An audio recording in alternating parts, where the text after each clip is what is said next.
on est sur Adobe Photoshop. Là, bon, je suis sur la version 3, CS3. Donc c'est aussi valable pour la 4, la 5, la 6, etc., etc. S'il y en a plus, je sais plus. Je crois qu'il y aura la 7, je sais plus. Bon, enfin bref. Donc j'ai décidé de faire une série de tutos pour surtout les débutants qui pour la première fois ouvrent Photoshop. Donc je vais leur apprendre déjà quelques petits trucs déjà pour commencer. Bon, déjà ici on voit comme tout logiciel, fichier, nouveau, ouvrir, parcourir, édition, bon ici image, calque, sélection, filtre, tout ça on verra à fur et à mesure. Ici nous avons tous nos outils sur cette fenêtre-ci. Ouais, donc on voit ici donc ça sera pour déplacer nos calques, on verra ça par la suite. Ici on voit le rectangle de sélection et on voit qu'on a une petite flèche juste en dessous ici sur le coin. Si on reste cliquer dessus, on a d'autres outils cachés derrière. Hein, c'est valable pour celui-ci, etc., etc., etc. ici. Donc on va voir ça de suite. Bon ici, je ne sais plus comment il était par défaut. Et ça c'est pas grave, on reste toujours ici sur la fenêtre calque. Par exemple ici, sur fenêtre, on voit j'ai ma fenêtre des calques qui est activée, couleur, les options ici, ici et les outils. Voilà, donc il y a pas mal d'autres trucs. J'ai fait juste un tuto avant pour l'historique. Hein. Voilà. Donc par exemple on va commencer tout bête avec la baguette magique. Donc on va aller sur fichier, ouvrir, et on va aller chercher son image. Par exemple je vais prendre celle-ci. Donc la baguette magique, logiquement vous êtes sur celle-ci. Hein. Donc sur l'outil sélection rapide. Donc nous on va prendre ici outil baguette magique. Donc on va cliquer dessus. Et on voit ici sur notre fenêtre, donc on veut récupérer l'oiseau qui est sur sa branche, pas le fond blanc.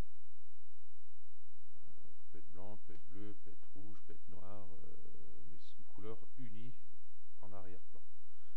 Donc si je clique dessus, je vois ici, ça a fait tout le détourage de mon oiseau et la branche. Voilà. Et ici, si on regarde bien en dessous du bec, il m'a enlevé un peu du bec aussi. Donc je suis en tolérance ici 34. Si on met plus, je vais mettre, mettons en gros 60, on va abuser un peu. Donc je reclique dessus, ça désélectionne. Je reclique dessus. Voilà, ici on voit la différence du bec. Je ne sais pas si vous voyez. Je vais zoomer un petit peu. Hop, je vais descendre. Voilà, ici on voit mieux. Sur le bas du bec, logiquement il est un peu plus blanc. Donc automatiquement, vu la sélection, il me l'a prise aussi. Donc je ne l'aurai plus. Ce qui en mettant en tolérance, je vais retourner sur la baguette magique, 60, ça me fait rapprocher beaucoup plus du sujet. Hein. Donc ici sur la branche on voit aussi, ça m'a pris l'intérieur de la branche qui est un peu plus clair. Donc je vais retourner par exemple, je vais mettre à 30. Donc si je clique dessus, ça me sélectionne tout. Je reclique. Voilà. Donc là, on voit déjà, c'est un petit peu mieux. Par rapport aux branches, c'est nettement mieux, à part un petit peu ici, c'est pas trop grave. Mais ici, l'intérieur du bec, voilà, c'est toujours pareil. Ça m'a là sélectionné avec. Donc ce qu'on va faire, je vais dézoomer. Donc ici pour le zoom, on voit ici, hein, j'ai cliqué là, je vais expliquer. Et on va ici, avec la souris, le clic gauche, on clique dessus, on fait plus. Et si on reste appuyé sur la touche ALT, on voit que notre loupe est un petit moins dedans, donc pareil, on clique et on revient en arrière. Déjà, on va déverrouiller notre calque. On voit ici un cadenas ici sur notre calque, donc notre calque est verrouillé. Pour ce faire, on va cliquer 2 fois dessus. Bon, on va essayer non calque 0, on va faire OK. Donc ici, on voit le cadenas n'existe plus. Donc ici, on va aller ici en bas, créer un calque. Je crée un calque. Je vais le prendre, vous voyez, je le fais glisser et on voit ici en dessous de calque 0, il y a toute ligne qui se forme. Donc là, on peut lâcher, mon calque passe en dessous. Et puis on va aller ici, mettons, il y a l'outil dégradé, si on voit ici, en dessous de l'outil gomme. On va rester cliquer dessus, prendre pot de peinture. Là, on est sur ce calque-ci. On va, hop, faire ça. Donc, si je décoche ici, on voit ça a peint toute la partie qui n'a pas été sélectionnée avec ma baguette magique, c'est-à-dire l'oiseau, la branche et puis la phrase qu'il y avait en dessous. Voilà. Donc, on va revenir. Par exemple ici, si je fais ça, je vois que je déplace ma sélection. Donc le mieux c'est de la laisser. Alors j'ai désélectionné aussi mon calque noir. Donc mon oiseau par exemple, je vais faire édition. Je vais faire couper. Pousser et vide. Bah oui, logiquement oui, sur l'autre en dessous. Donc restez bien sélectionné sur l'oiseau. Édition. Couper. Donc ça m'a enlevé tout le blanc qu'il y avait en dessous.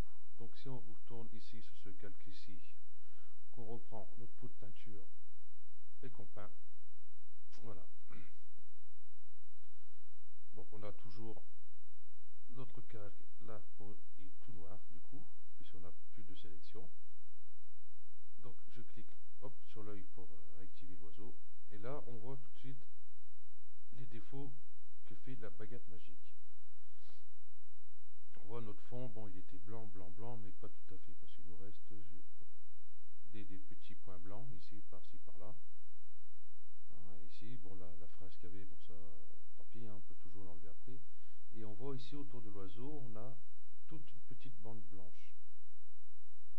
Donc c'est des pixels qui n'ont pas été pris autour de l'oiseau. Et comme j'ai dit tout à l'heure, ici le bec, voilà ce que ça a donné. Bon, baguette magique, c'est très bien pour les débutants, les trucs comme ça. Bon, moi j'utilise de temps en temps, parce que je fais du 3D. Donc pour mes textures, tout ça, j'utilise, parce que j'ai pas besoin de textures parfaites. Donc j'utilise, c'est plus rapide. Mais pour faire des créations beaucoup plus pointues, donc c'est pas ce qu'il y a de plus top, en fin de compte. Donc voilà, donc ici par exemple, je vais prendre une autre image pour vous faire voir autre chose avec la baguette magique. Je vais reprendre le même oiseau que là moi j'avais déjà détouré sans la baguette magique forcément. Ça on verra par la suite. Et je lui ai mis un fond en dégradé. Et là tout de suite on voit, si on prend la baguette magique, je clique ici, voilà, ça me sélectionne que cette partie-ci.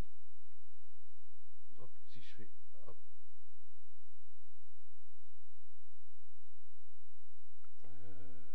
c'est Shift, voilà, donc je reste appuyé sur Shift et je descends. Voilà. Et donc là ici on voit qu'avec cette baguette magique, la baguette magique, on ne peut pas sélectionner un sujet ou un objet ou autre avec un fond en dégradé, ou s'il y a plusieurs motifs de couleurs derrière, tous ces trucs là. Donc automatiquement on va tout sélectionner. ici, on va sur Pixel Requis. Voilà. Par exemple, je clique ici sur le rouge. Ça me prend bien tout le rouge. Si je clique ici, et je vais redescendre. Yep. Voilà. Voilà. Voilà. Voilà.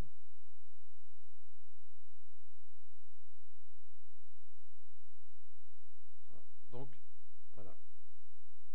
Avec pixel contigu, quoi. Donc voilà, on y arrive à le faire. Bon, c'est quand même un dégradé assez uniforme, hein. On n'a pas 36 couleurs derrière, tous ces trucs-là. Donc là, par contre, on peut, avec, en couchant ici. Donc voilà pour la baguette magique, hein, je reprécise, hein, c'est pour les débutants, ça peut être très utile pour certains trucs, mais pas tout, hein. Donc le prochain tuto, ben, je vais vous faire voir, tiens, pour le faire des tourages avec l'outil lasso polygonal. Tiens.